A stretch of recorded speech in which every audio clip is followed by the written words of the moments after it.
We are tracking all of these fires. We've also been checking in with evacuees from all over northern Arizona. And many of them are in Payson tonight. Spencer is there as well. And Spencer, what are they telling you tonight about their evacuation orders and what they're doing right now?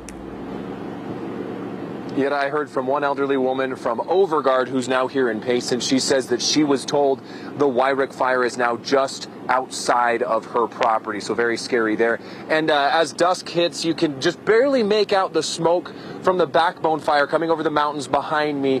And that fire, we hear from a couple here in Payson, interrupted one of the most important days of their lives, their son's wedding.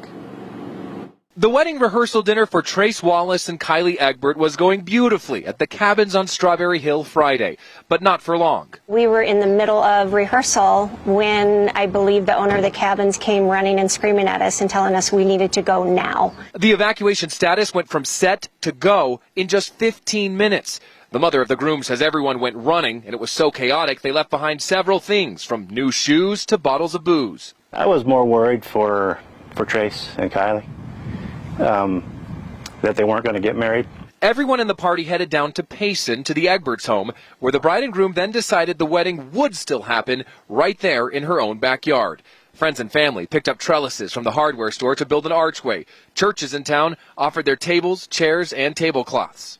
1 year of planning a wedding, who needs it? You know, when you have 4 hours to plan B. So Trace and Kylie got married after all, on June 19th, the same day they planned on all along. It went off without a hitch. I mean, it was the most beautiful wedding, and it couldn't have been better at any other place. They're probably already looking back and laughing at it because it's turned out so well. Now everyone's safe, the cabins refunded the wedding payments, and for the rest of their lives, the Wallaces will remember how not even a raging wildfire could get in the way of true love. And tonight, Mom and Dad are very relieved that everything worked out so smoothly. And as for Kylie and Trace, they're on their honeymoon in Seattle. Live in Payson tonight, Spencer Blake for Arizona's Family.